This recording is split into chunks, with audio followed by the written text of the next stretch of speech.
Tara, trade tayo! Tara, trade tayo. 赢在中国。 Tara, trade tayo. Tara, trade tayo. Tara, trade tayo. Tara, trade tayo. Tara, trade tayo.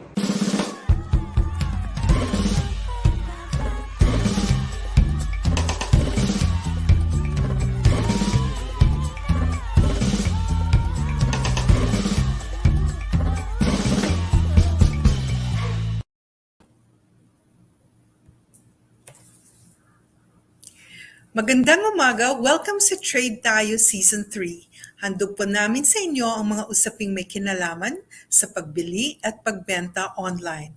Lahat po ng may kinalaman sa e-commerce ay mapag-uusapan natin sa season na ito. You can watch this show sa DTI Philippines YouTube at DTI Philippines and e-commerce Facebook. So don't forget to like, share, and subscribe mga ka-trade. Ako po muli ang inyong host na si Cabochan. Welcome po sa 9th episode ng Trade Tayo Season 3 na pinamagatang Pwede Connect, Improving Internet Speed Across the Philippines. Ngayong episode po, we are going to talk about something different. Today we will be discussing the National Broadband Plan or the NBP with our guest, Director Antonio Eduardo E. Padre of the Department of Information and Communications Technology. Mag-comment below para sa inyong mga katanungan at sasagutin namin yan ng live. Pero before we proceed, syempre alam naman nating maraming sumabaybay sa ating COVID-19 updates. Makakasama pa rin natin si Undersecretary Ireneo Vismonte para ibahagi sa atin ang latest IATF guidelines. So ano pang inaantay natin? Simulan na natin ang episode na ito with Asec Boy.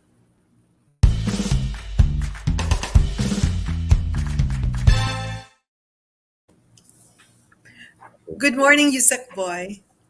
Good morning, Asec Ann. Sana po ay nasa mabuting kalagayan ng ating mga nakikinig at lalong-lalo na po sa inyo, Asec, and sa ating pong bisita na si Director Toni, Padre ng DICT. Para naman po sa ating mga balita ngayon, mga ka-trade, pag-uusapan natin ang pinakabagong IATF guidelines. Na alam niyo naman pag Huwebes ay araw po ng meeting ng IATF at meron po tayong mga bagong issuances.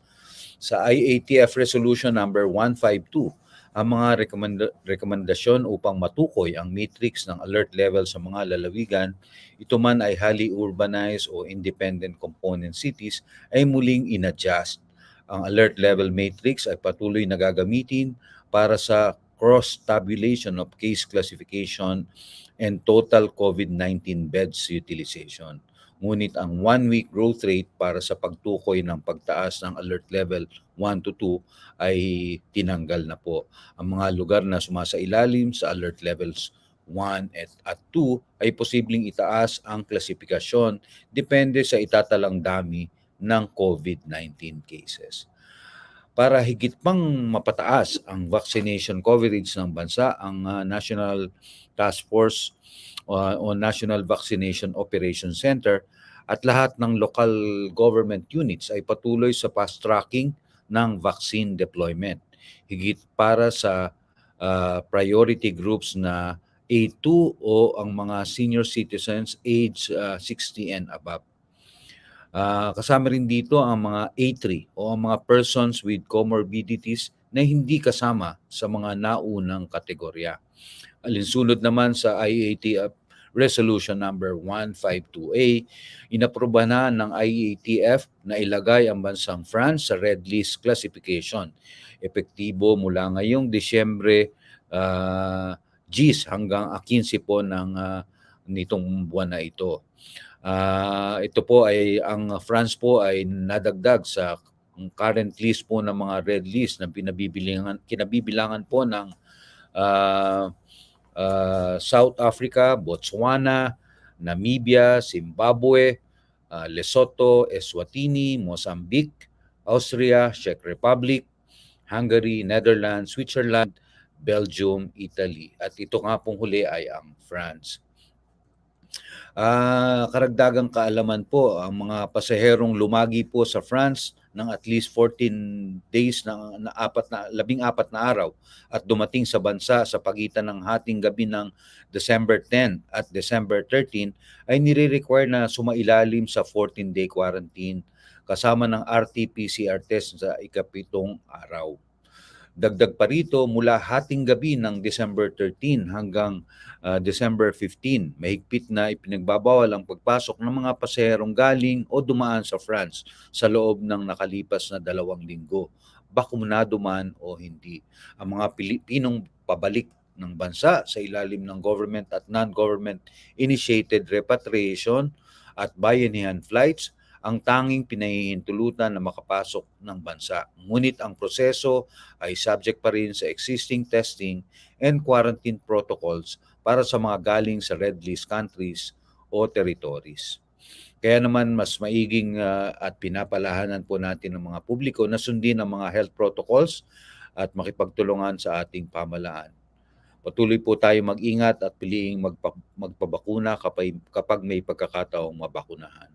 Doon po sa mga hindi pa nababakunahan, inaanyayahan po namin kayong mag-participate sa second round ng bayanihan, bakunahan sa darating na December 15 hanggang December 17. Ito ay pagkatapos ng matagumpay na first round kung saan 10.2 million ang nabakunahan. Mag-ingat po tayo mga ka-trade. Magandang umaga po muli. Thank you very much, Yusek Boy, sa updates mo. At mabanggit ko lang po sa iyo, Yusek, yung ating guest po ngayon ay naka-quarantine dahil galing siya sa official travel from the US. So he is joining us from a quarantine facility. So happy weekend, Yusek Boy, and salamat sa updates.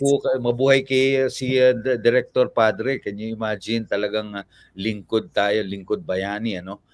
Sa kabila ng kanyang quarantine ay mag-serbisyo publiko po siya ngayong umaga. Happy weekend, Asec. Thank you. Happy weekend too. So now we are going to go to our next segment na Usapang Trade.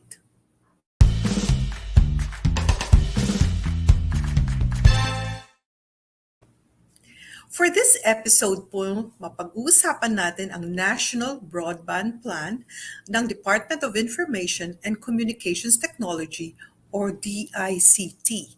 Ang DICT po ay ang ahensya ng gobyerno na nagpaplano, nagde-develop at nagpo-promote ng National Information and Communications Technology sa ating bansa.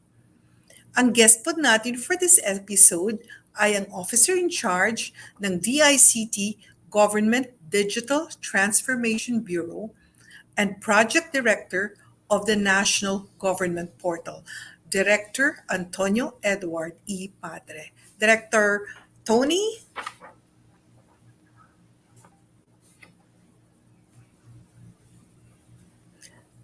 Director Toni, welcome po sa Trade Tayo. Asec, naririnig po ninyo ako? Wala Yes, pang audio. I can hear you loud and clear. Yes, sir.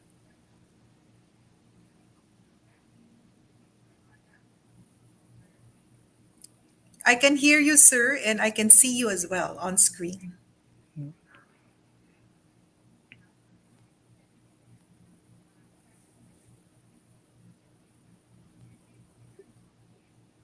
As I mentioned po earlier, mga ka-trade, si Director Antonio Padre is joining us from a quarantine facility. So probably he is adjusting his device so he can join us.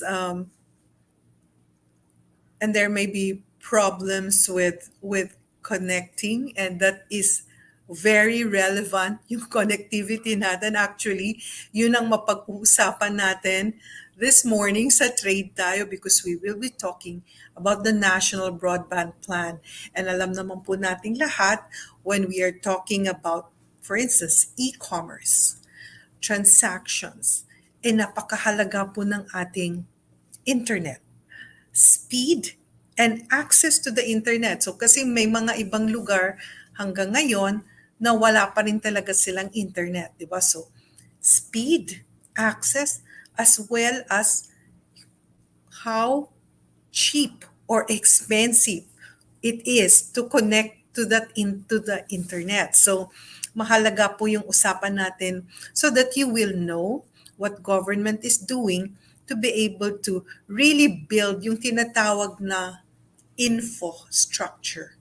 So si Director Padre po, he is the one who leads the bureau that is called the Government Digital Transformation Bureau.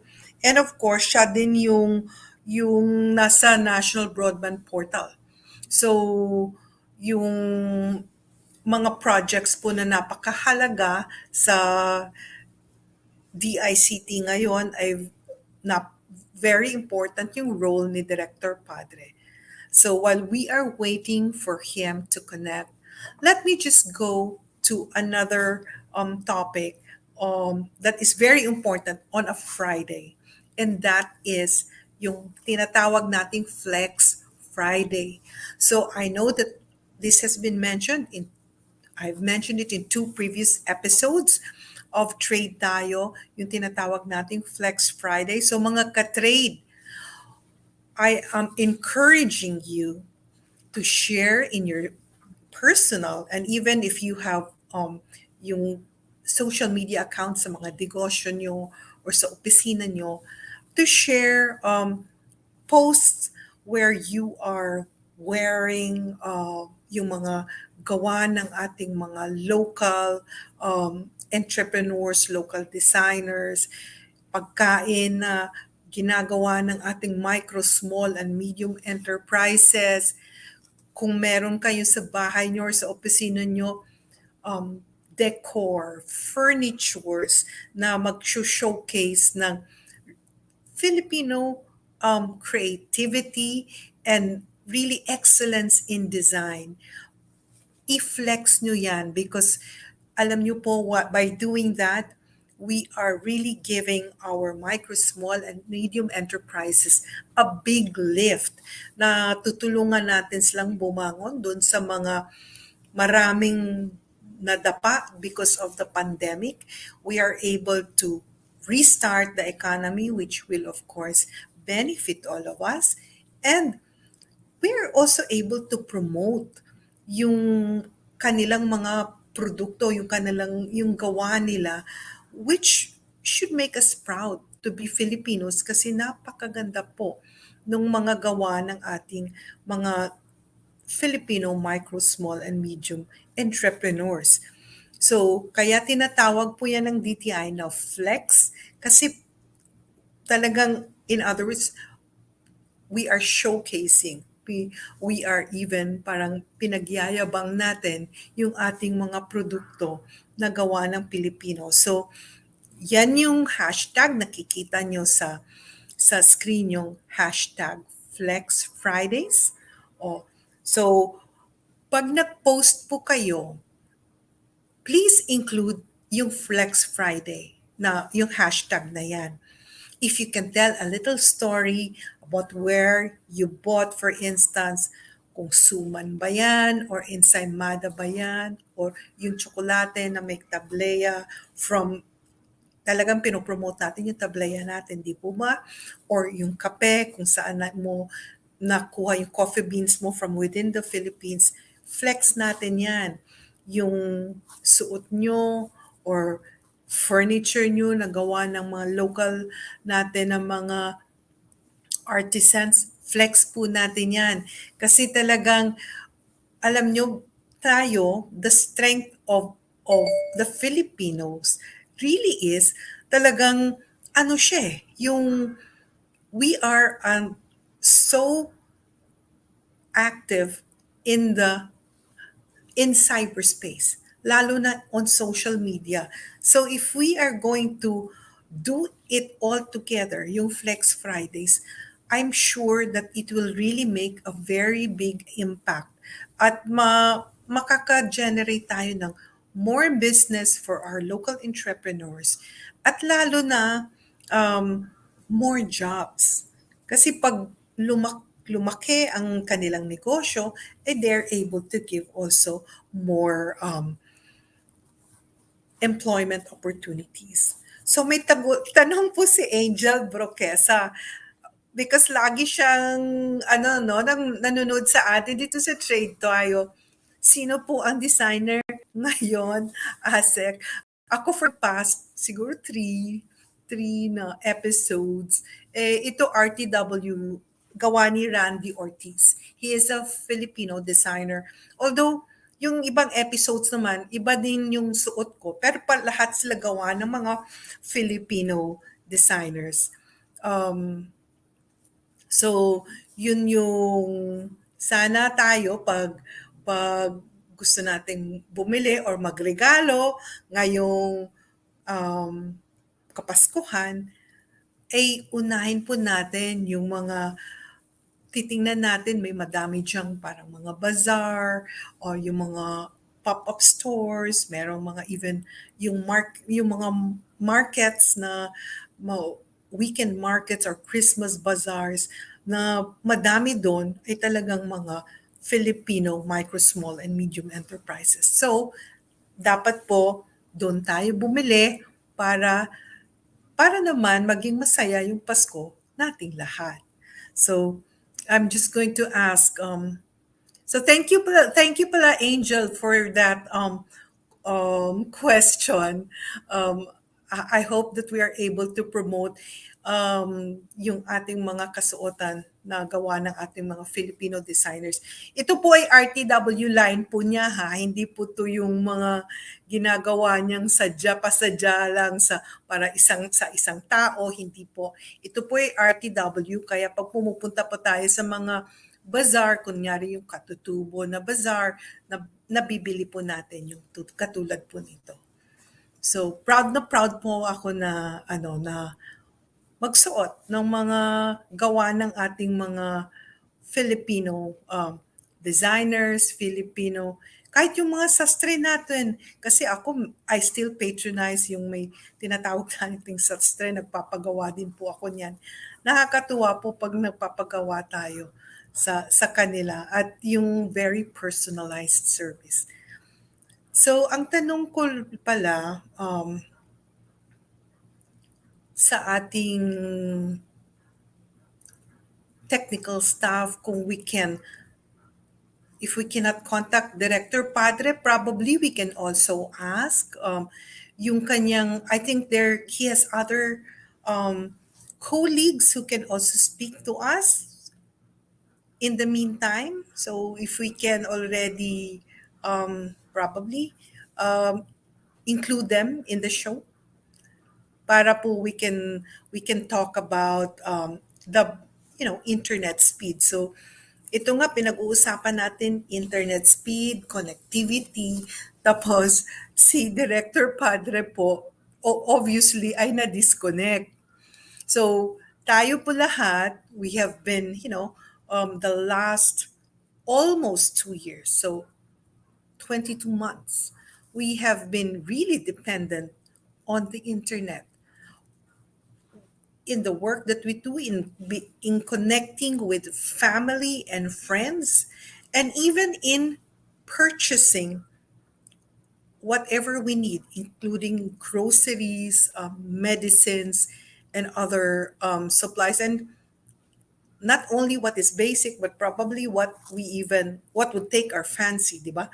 So, napakahalaga po ng ating internet. So, welcome back to the show, Director Toni.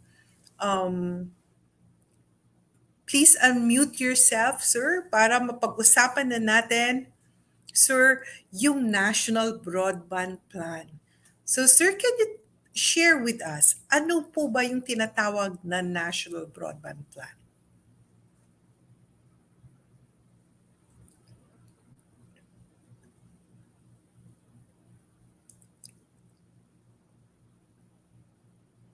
Yes. So, ano yung National Broadband Plan? As I mentioned earlier, yung namamahala nito ay ang DICT at si Director Toni po ay officer in charge ng bureau na Government Digital Transformation Bureau. So, sir, can you hear me now? Um, can you hear me now, sir? If you're still adjusting it, let me take this question from YouTube. From I Am Jobs. Hello po, Asec Ann. Ano po ang mga pinoproseso po na complaints ng FTEB? Okay. Yung lahat ng complaints po ng FTEB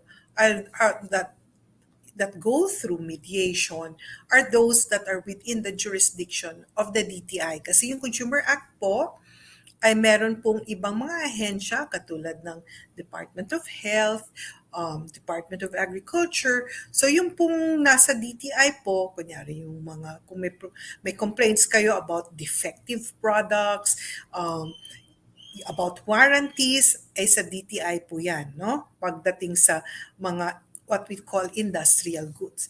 However, kung merong mga nagko-complain, nagpapadala sa amin ng complaint via email or through our call centers.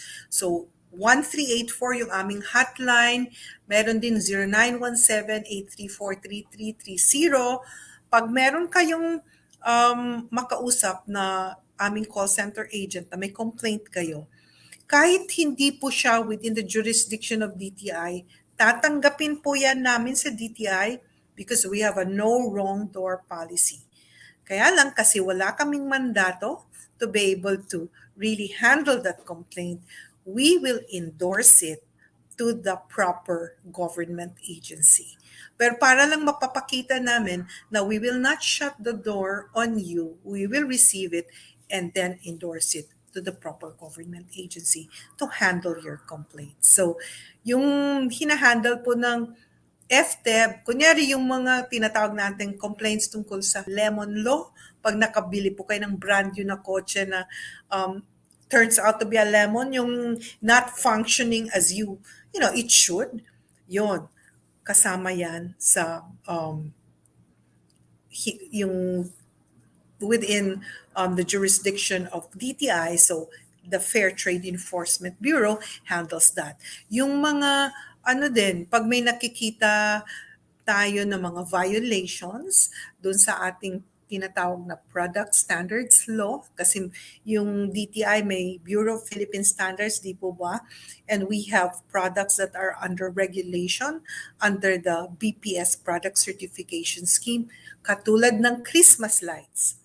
So kung wala po yung ICC sticker at binibenta yan, ay pwede po namin, the FTEB can always file motu proprio DTI against a seller. Okay, motu proprio. At saka kung meron namang complainant na individual consumer, pwede din po kayong complain sa DTI.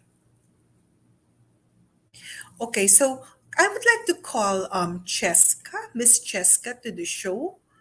Miss Francesca Estacio. Good morning, Miss Cheska. It's obvious that, of course, we have some problems with the connectivity of Director Padre. So I assume that you come from the same office as he does. Can you please share with us what this National Broadband Plan is? Hello. So good morning, everyone, and good morning, Asec. And yes, I am working with OIC Director Antonio Padre as coordinator for the National Broadband Plan. I've been, handling the National Broadband Plan for nearly 5 years. So yes, ma'am. So just to give everyone an idea po, ano ang National Broadband Plan, basically ito po yung blueprint po ng gobyerno para mapabilis ang pag-install, pag-deploy ng fiber optic cable, ng ibang mga broadband technology sa ating bansa po. So ang pinaka aim po neto is syempre mapabilis ang internet connectivity ng mga mamamayan po.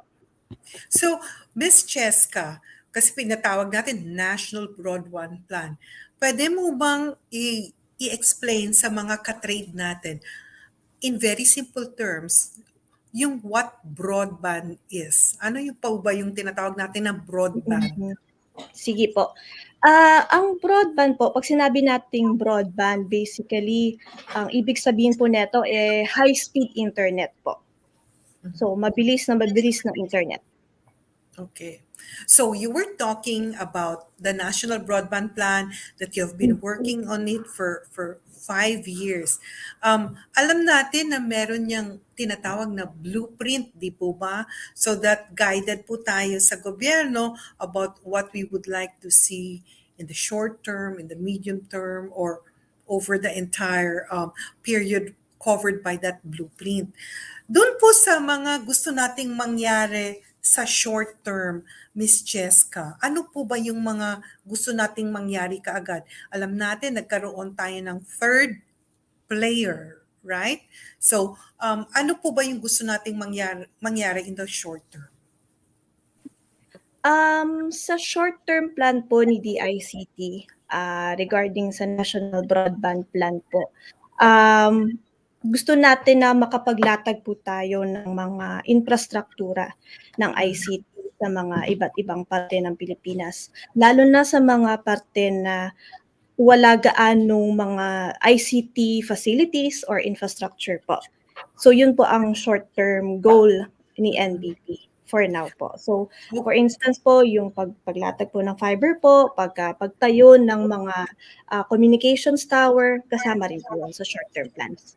Yes. So yun yung tinatawag ng part of the national infrastructure ng ating digital economy, di po ba, Ms. Tama po, Cheska? opo.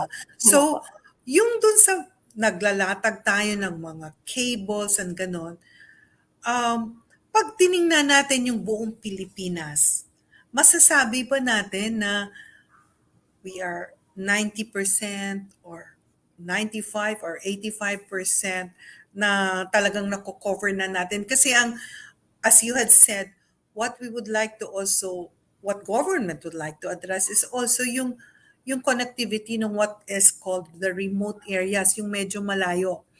So, in terms of yung buong kapuluan natin, gaano na ba kalatag yung mga cables na yan? Siguro po masasabi po namin from National Broadband Plan po na medyo marami-rami pa pong mga probinsya, rehiyon na nangangailangan pa rin ng maraming pasilidad or infrastruktura ng ICT po. So makita nyo sa mga major cities po natin, Metro Manila, Metro Davao, Metro Cebu, medyo well-served na po sila. Kumbaga nandun na ang mga telcos at maganda-ganda po ang serbisyo ng internet or kalidad ng internet po sa mga lugar na yon. Pero karamihan pa rin ng probinsya ay I think hindi pa ganun ka nasaserbisyohan ng internet po. Napansin namin karamihan po neto mostly po sa Mindanao Island, and syempre sa northern part of Luzon din po napansin namin na kailangan din ng infrastruktura doon. So tinitingnan namin yung mga cities na magiging digital cities in the future po. Yun ang tina-target namin na malatagan po in the future. So when you're talking about digital cities, so dun sa 3 main island groups, meron talaga kayong na-identify na yung tinatawag yung digital city. So doon nagsisimula yung mga connections, and eventually makakarating yan doon sa mga hindi masyadong nasiserve pa na mga lugar, di ba, Ms. Yes Cheska? po. Opo. Yes. Tama po. Yes. So, paano naapektuhan ng pandemya ang internet connection at communication technology sa bansa natin? Nakita natin sa pandemya po na talagang importante po ang internet connectivity sa lahat. Dahil marami po ang napilitan po mag-work from home. So doon po natin napansin na ang internet connectivity is talagang importante po, yung dapat mabilis ang internet po. Nakita rin po natin na yung demand for internet connectivity na mas mabilis ay nag-push din po sa ating mga telcos para mag-i-expand yung kanilang ICT infrastructure. But ang ano natin dyan, aside from being available, di ba pag tinitingnan natin sa buong ASEAN, yung 10 mga bansa kasama ang Pilipinas, medyo mahal po yung internet sa Pilipinas. Tama po. So ano po ang pwede nating gawin on the part of government para naman po mas abot kaya, lalo na it's not only us working from home, although now pumupunta na tayo sa offices, no? But meron pa tayong yung sinusunod na mga capacity para din naman hindi yung siksik na siksik, pero nakikita din natin kahit yung ating mga anak, mga pamangkin ay nandun sila na nag-aaral, ay kailangan din ng internet connection because they are doing their studies online. So paano maging abot kaya yung internet na yan?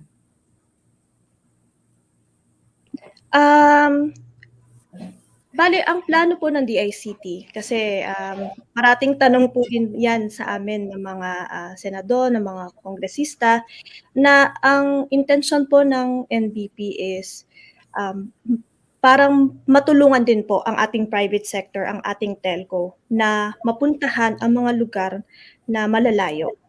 So, for instance po, na nalatagan natin ng isang probinsya, pwede pong pumunta doon ng telco company at pwede po gamitin ang pasilidad ng DICT at mapapamura ang internet subscription sa lugar na yon dahil andun na ang gobyerno at ang gobyerno naman ay magiging bukas sa pag-alok sa private sector or sa ating telco na gamitin ang mga posibilidad na to.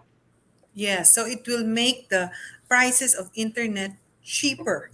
Kasi nga yung infrastructure o tinatawag na infrastructure ay ang government, ang ating pong gobyerno ang nagpupundar, no? So Tama it's not kasi hindi siya yung kung yan ay ginastusan syempre ng private na telco, syempre meron silang meron yung profit, meron yung return on investment, magiging mas mahal. So pag ang gobyerno ang nagsiset up at nagagamit naman yung infrastructure na yan ng mga private telephone companies, talaga namang magiging mas mura. So may tanong nga kanina dito, lahat po ba ng portions ng bansa ay magkakaroon ng Wi-Fi? Yun ang goal, 'di ba, Miss Cheska? Yes po, ang tanong yata niya is free Wi-Fi po. Tama po. Parte po ng mandato po ng free Wi-Fi for all ng DICT po ang makapagbigay ng free internet access sa mga public places.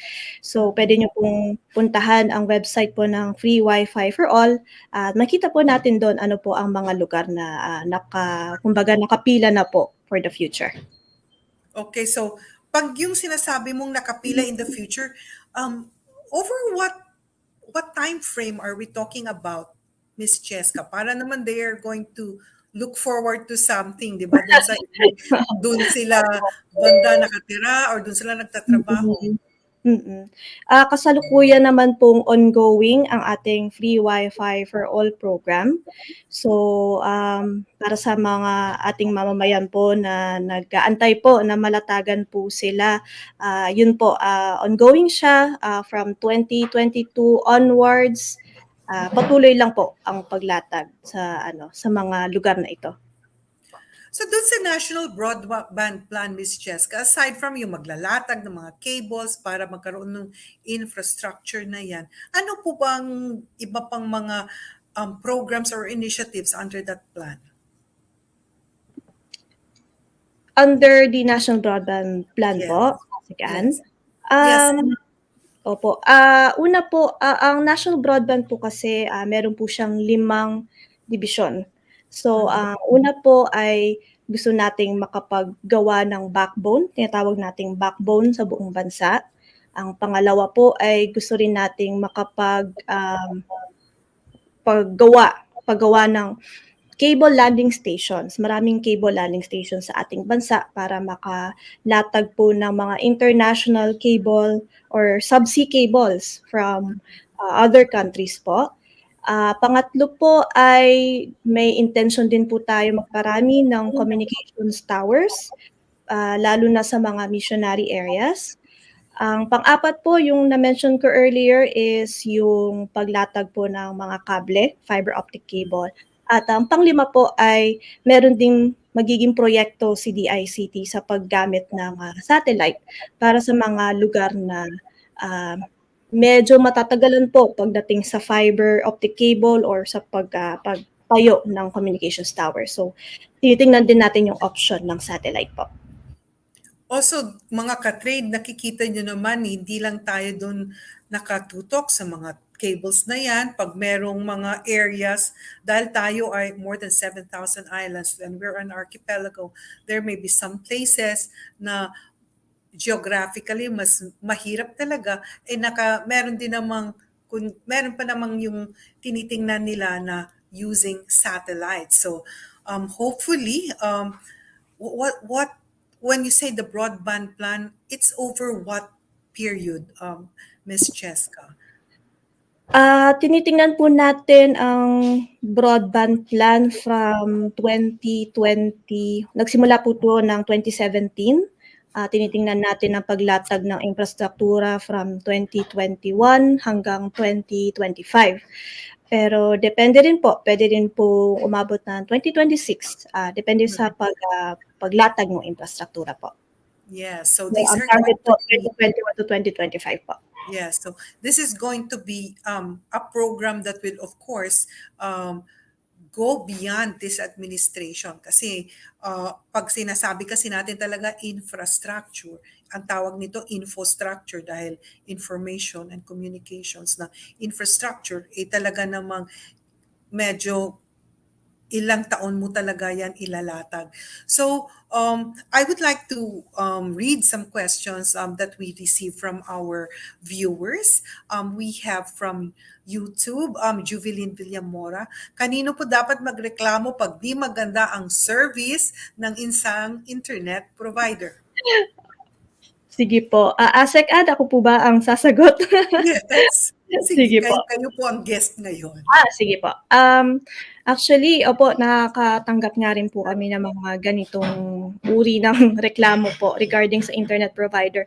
Pero we suggest po na ang inyong pong kung pwede magpadala kayo sa National Telecommunications Commission po, which is an agency under the DICT po. Right. So it's under the DICT. Actually, Ms. Cheska, kami sa DTI, madami din kaming natatanggap na ganyang complaints. Kasi nga no wrong door policy kami. But if they're talking about yung internet speed at ganon, yung based on their subscriptions, not merely poor customer service. Kasi kung poor customer service, pwede na sa amin yun. Pero yung tungkol doon sa subscriptions nila, talagang pinapadala po natin yan sa National Telecommunications Commission. Yes. So from YouTube naman, kay Jaja, additional po, paano po ang security ng mga gumagamit nito if accessible po sa lahat? So I think this is with respect to the free Wi-Fi. Maraming tanong po na ganito rin po sa amin noon. May concern po regarding sa seguridad ng mga access points po ng free Wi-Fi po. I'm sure, I hope I'm speaking for the free Wi-Fi for all group po. By saying na ang security naman po, of course, we try to ensure na may security on our end po. Pero we also ask ang mga LGUs, kasi minsan po sa LGUs, madalas actually, sa LGU po namin nilalagay ang mga access points. So, minsan na nag-request kami kay LGU na kung pwede, lagyan din nila ng layer of security sa end po nila. Oh, So maaari talagang yes alam po. mo, Miss Cheska, yung layer of security, talagang it resonates with me. Kasi Mhm. po, kasi galing ako ng Consumer Protection Group ng DTI.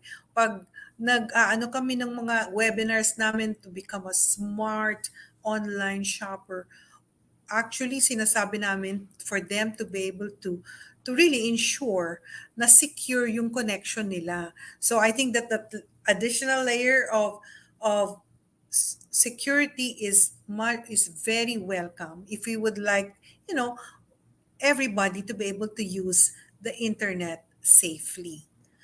So ang tanong ko pala din, Miss Cheska, bukod sa National Broadband Plan, ano ba yung mga ibang programa ng DICT para matulungan itong ating mga micro, small, and medium enterprises? Kasi very dependent sila, di ba, lalo na at this time, sa internet. So, but do you have any other programs aside from the National Broadband Plan? Nariyan po ang free Wi-Fi for all program po. Isa rin pong flagship program ng DICT. Ang free Wi-Fi at NBP po kasi ang magiging pundasyon po ng DICT sa mga ibang proyekto para matulungan ng ating MSMEs. Meron din po tayo diyang IBPLS or IIDB projects. Pwede pong makita po ng ating mamamayan po sa website po ng DICT. So, yung ito pala, Miss Cheska, bago ko Yes. makalimutan. Kahapon medyo nagkaroon tayo ng problema dun sa isa nating telco. Bigla na lang parang hindi ka makatawag, makapadala ng message, at saka even yung LTE was not working. So, di ba? What can you say about that? Because if we expand, we want to also make sure na walang ganitong klaseng mga nangyayari because, you know, if there is not enough information out there, it could also create a little, you know, a sense of panic, no? Yung bigla na lang Tama. hindi ka makatawag or matawagan. Opo, opo. Tama po 'yan, nangyayari po talaga yung minsan, biglang wala pong signal o wala pong connection. I think, parang it happens to all networks naman po. We just have to mandate po our telcos to always try to provide the best quality of internet for everyone po. And yun din po ang aming, intensyon sa DICT. Gusto namin na, mga public services po ay maibigay ng maayos po at mabilis using internet connectivity. So as much as possible, we want to have faster, better quality of internet connectivity. Yes, definitely faster, better, and hopefully cheaper in the near future. Di Yes po, ba? more Miss affordable. Cheska, kasi talaga namang kailangan natin yung internet na yan. So, bago po tayo magwakas sa ating usapang trade, Miss Cheska, is there anything you want to share from your side in DICT that you would like na malalaman ng mga ka-trade natin? Ayun po, sa side po ng DICT ay nagpapasalamat kami sa patuloy na suporta ng mga ibang ahensya na aming nakaka-collaborate or nakako-coordinate po. Pati na rin po ang suporta ng ating mga mamamayan na patuloy po na nag-aantay sa National Broadband Plan po ng bansa po natin. Maraming salamat po.